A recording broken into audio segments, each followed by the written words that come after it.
हरिओम, नमस्ते। कैसे हैं आप सब? हम थोड़ा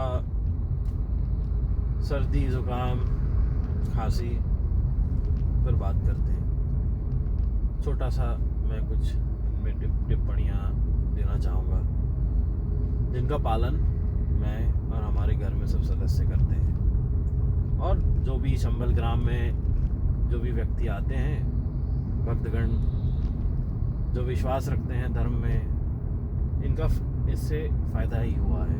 वह मैं आपसे सब शेयर कर रहा हूँ। 2-3 चीज़ें हैं जो मैं शेयर करना चाहूँगा। ज़्यादा समय आपका मैं बर्बाद नहीं करना चाहता। जब आपको सर्दी होती है, आपके शरीर में पानी ज़्यादा है।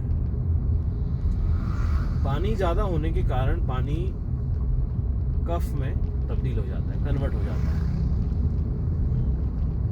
पानी किस किस से बनता है? अभी आप सोचें, आपको पता है प्याज, लहसुन। प्याज को आप सामने रख के अगर कट करेंगे, आपके आँख से पानी निकलता है? नहीं निकलता है ना। तो जब शरीर के अंदर जाएगा तो कितना पानी पैदा करेगा? पानी प्लस वो बहुत एसिडिक भी होता है। It's very bad for the teeth also. It causes all types of ulcers inside your intestines. आंतों में कोई कई प्रकार के अल्सर हो जाते हैं, फुंसियाँ हो जाती हैं छोटी छोटी, फिर वो फुटती है, फिर वही वहाँ से ब्लीडिंग शुरू हो जाता है ना। तो प्याज अगर आप खा रहे हैं, सीमित करना चाहते हैं, कम से कम आप रॉ मत खाइए। एक प्याज में पूरी सब्जी बनाइए। आपको करना पड़ेगा ये। स्वास्थ्य आपका पहले है। आप यह सब अगर अपने जीवन में प्रयोग कर लेंगे ना, आपको खुद ही इससे सारा अंतर आपको अपने जीवन में पता चल जाएगा। लहसुन का भी सेम वर्किंग है। लोग कहते हैं, कई ऐसे कहना है लोगों का कि लहसुन is good for the heart. देखिए,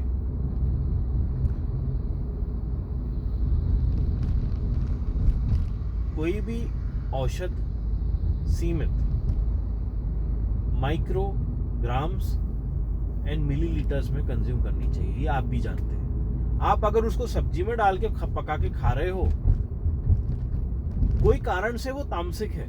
तामसिक वो होते हैं जो शरीर की गति अंदर से बढ़ा देता है, सड़न बढ़ा देता है, डीकेइंग प्रॉपर्टीज बढ़ा देता है शरीर की। तामसिक इसलिए कहा जाता है। तमस जो मांसपेशियों को सड़ाता है, तमस से यह भी एक अर्थ निकलता है। समझ रहे हैं आप? तामसिक खाद्य पदार्थों का एकदम सीमित प्रयोग करें। हफ्ते में 2-3 बार। मैं ये नहीं बोल रहा बिल्कुल मत करिए। कलयुग है ये, बड़ा कठिन होता है यह सब पालन कर पाना।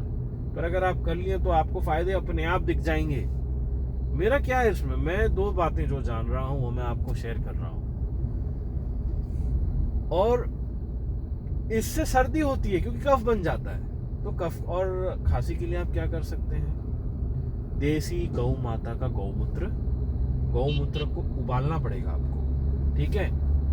गौमूत्र उबालते वक्त नीम का समझ लीजिए 10-15 पत्ते बड़े बड़े डाल दीजिए उसमें, उसका रस निकाल लीजिए, गौमूत्र को उबाल लीजिए, खौलाए अच्छे से उसको, है ना। उसके बाद इसे ठंडा होने दीजिए। ठंडा होने के बाद आप इसे कुछ समय एक डार्क अंधेरे, मतलब जहाँ अंधेरा है थोड़ा सा आपके कमरों में, जहाँ पे रोशनी कम है, वहाँ छांव के नीचे कहीं रख दीजिए। ठंडा होने दीजिए इसे। वायु का प्रवाह होना चाहिए घर के अंदर। खिड़कियाँ थोड़ी सी खोल कर रखें। रात भर रखिए इसको, ठीक है? ठंडा होना चाहिए, ठंडी जगह में रखिए। हो सके तो गीला मटका करके, गीले मटके में एक बर्तन या कांच की शीशी में गौमूत्र डाल के रखिए तो ठंडा रहेगा। या फ्रिज है तो फ्रिज में आप डाल के रख सकते हैं। ठंडा रखना है आपको, रूम टेम्परेचर से थोड़ा ठंडा। अगले दिन आपको इसे आधा चम्मच सेवन कर लेना है सुबह खाली पेट, ठीक है। और 2 चम्मच थोड़ा थोड़ा 2 या 1 चम्मच आप एक ड्रॉपर में डाल दीजिए। ड्रॉपर जो होता है, ड्रॉपर से आप अपने दोनों नॉस्ट्रिल्स में ऐसे लेट जाइए पलंग पर, और आपकी जो थोड़ी जो गर्दन है ऐसी थोड़ी सी लटका लीजिए उस पर, पलंग के ऊपर ऐसे रेस्ट कर दीजिए कहीं पर, है ना। लटकने दीजिए थोड़ा सा एकदम फ्रीली आपके कंधों पर और आपके नेक पर अच्छे से सपोर्ट दे दीजिए पिलो का, तकिए का। और ड्रॉपर से, घर में कोई सदस्य है उन्हें बोलिए ड्रॉपर से 3-3 बूंद आप अपने नाक में दोनों नाकों में डाल दीजिए। 3 डालिए या 5 डालिए, कारण है इसका, 3 या 5 डालिए। पहले 3 से शुरुआत करिए और सो जाइए कुछ समय के लिए। धीरे धीरे श्वास लेना है आपको, धीरे धीरे श्वास लेना है आपको, नियंत्रित श्वास आपको लेना पड़ेगा। खुद ही आपको इसका जो असर है उसी एक दिन से, रात्रि से आपको समझ आ जाएगा। सुबह करना है और रात के सोते वक्त करना। रात के सोते सुबह अगर मिस हो भी गया, अगर आपको छूट गया, रात के सोने से पहले तो बिल्कुल करना है आपको। रात के समय कफ बन जाता है शरीर में, इसीलिए ये कफ की मात्रा को क्या करता है, कफ को रिवर्ट करता है पानी में। कोई उसमें एंटीबैक्टीरियल प्रॉपर्टीज होती है, एंटीवायरल प्रॉपर्टीज होती है, दोनों होती है गौमूत्र में। गौ अर्क बोलते हैं इसे। गौ अर्क और भी बनाने के कई प्रकार है और कुछ और उसमें डालना पड़ता है। तो यहाँ इतना ही आवश्यकता है हमें। इसे प्रयोग करके देखिए, आपकी सर्दी, जुकाम और खांसी धीरे धीरे खत्म हो जाएगी। हरिओम। संभल ग्राम।